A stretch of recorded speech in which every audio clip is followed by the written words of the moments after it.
আমাদের সকলের বোধহয় দায়িত্ব, আমাদের সমাজে বহু মানুষ আছেন যারা এই সকল বিষয়ে খুবই অজ্ঞ, এটি অস্বীকার করে খামাখায় লাভ নেই। এই অজ্ঞ মানুষগুলোকে এই ব্যাপারে সচেতন করাটা বোধহয় আমাদের দায়িত্ব এবং আমাদের একটা পবিত্র কর্তব্য বলে আমি মনে করি। কেন মনে করি? এই জন্য আমরা যদি ঢাকা শহরের বিভিন্ন জায়গায় যাই, যে এলাকাতেই যাই না কেন, আমরা যদি ঢাকা থেকে, আপনাদের প্রত্যেকেরই এখানে নিজের গ্রামের বাড়ি অবশ্যই মনে হয় ঢাকা শহরের নয়, ঢাকা শহরের, ঢাকা জেলার বাইরে অন্য বিভিন্ন জেলা, আমরা যখন হাইওয়েগুলো দিয়ে যদি যাই এবং হাইওয়ের দুপাশের অবস্থাগুলো যদি দেখি, তাহলে আমি যেই কথাটি বলতে চাইছি এই কথাটি বোধহয় পরতে ফিল করার বোধহয় যথেষ্ট কারণ আছে। এবং গত পরশুদিন আমি সাভারে গিয়েছিলাম সেনাবাহিনীর একটি প্রশিক্ষণ কেন্দ্র দেখতে।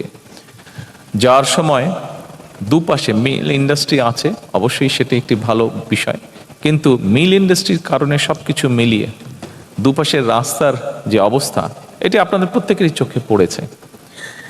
আমার মনে হয় কোনো একটি সভ্য দেশে, একটি সিভিলাইজড দেশে এরকম পরিস্থিতি বোধহয় হওয়ার কারণ নয়।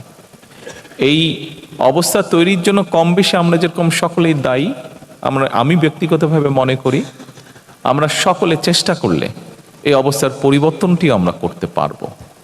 আমার মনে হয় আজকের এই বিশ্ব পরিবেশ দিবস উপলক্ষে বোধহয় এরকম একটি প্রতিজ্ঞা বা শপথ বোধহয় আমাদের প্রত্যেকের নেওয়া উচিত আজকে। আসুন এবার আরো কিছু গুরুত্বপূর্ণ বিষয় আমি আমার অবস্থান থেকে আপনাদের সামনে তুলে ধরতে চাইছি। যদিও বক্তব্যের পড়া অনেক লম্বা হয়ে গেছে, আমি চেষ্টা করব আমার বক্তব্যটিকে সংক্ষিপ্ত রাখতে। সম্মানিত সকল উপস্থিতিবৃন্দ, পবিত্র কোরআনের একটি আয়াত উল্লেখ করে আমি আমার বক্তব্যটা শুরু করি।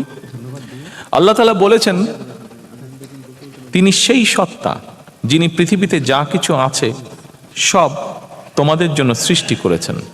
সুতরাং নদী, নালা, গাছপালা, কীট পতঙ্গ, বন্য কিংবা গৃহপালিত পানি, অর্থাৎ আমাদের চারপাশ প্রতিবেশ অর্থাৎ আল্লাহর এই সকল সৃষ্টি সবই কিন্তু মানুষের উপকারের জন্য। তবে আল্লাহ সকল সৃষ্টি থেকে যদি উপকার ভোগ করতে হয়, তাহলে মানুষ হিসেবে অবশ্যই কিন্তু আমাদের কিছু দায়িত্ব এবং কর্তব্য রয়েছে, যা খুব সংক্ষেপে আমি আপনাদের সামনে মাত্র তুলে ধরেছি। যথানিয়মে সকল সৃষ্টির যত্ন এবং পরিচর্যা করা আমরা যারা মানুষ তাদের বা মানব সমাজের দায়িত্ব।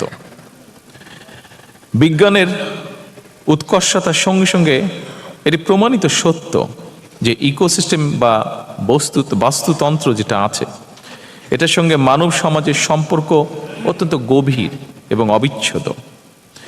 এই বাস্তুতন্ত্র বা ইকোসিস্টেমের নিরাপদ লালন এবং বিকাশের সঙ্গে মানব সমাজের নিরাপদে বেড়ে ওঠা ওতপ্রোতভাবে জড়িত। গতকালকে আমার সাথে সংসদে বিরোধী দলীয় নেতা ওনার কথা হচ্ছিল, এমনি আমরা দুই রাজনৈতিক কর্মী আমরা আলাপ করছিলাম একটি বিষয়। কিছুদিন আগে উনি হঠাৎ অসুস্থ হয়ে গিয়েছিলেন এবং ওনাকে গুলশানে, উনি খুব সম্ভবত লেক ভিউ হসপিটালে ছিলেন, তো ওখানে ওনাকে ছাদে নিয়ে যাওয়া হয়। একদিন ছাদে নিয়ে যাওয়ার পরে উনি হাঁটছিলেন, কিন্তু উনি আমাকে যেটা বললেন যে কিছুক্ষণ পরে উনি আর ছাদে হাঁটতে পারছিলেন না, কারণ আশেপাশে এত অসম্ভব স্মেল লেকটার। তো আমার মনে হয় এই যে কথাটা বললাম, দেখুন এরকম অভিজ্ঞতা বোধহয় আমরা সকলেই, শুধু বিরোধী দলীয় নেতাই নয়, সকলেই কম বেশি আমরা বিভিন্ন সময় এইটা ফেস করে থাকি, এক্সপেরিয়েন্স করে থাকি এরকম অভিজ্ঞতা। সেজন্যই বলছি যে এইটার নিরাপদ লালন বা বিকাশের সঙ্গে মানব সমাজ বা আমরা কিভাবে জড়িত। উপস্থিতিবৃন্দ, আজকের এই পরিবেশ মেলা কিংবা বৃক্ষ মেলার যে আয়োজন, এটা যেমন বর্তমান এবং ভবিষ্যৎ প্রজন্মের সুন্দর এবং সুস্থভাবে বেড়ে ওঠার জন্য একটা নিরাপদ বিনিয়োগ বলে আমি মনে করি, যদি আমরা সকলে সিনসিয়ার হই। সেজন্য আমি যারা এই আয়োজন করেছেন এই আয়োজনের সাথে যারা সম্পৃক্ত আপনাদের সকলকে আমি অভিনন্দন জানাই। তবে এই আয়োজনটা কেবলমাত্র একটা বাৎসরিক আনুষ্ঠানিকতার মধ্যেই যদি সীমাবদ্ধ থাকে, সেটা বোধহয় থাকা উচিত হবে না।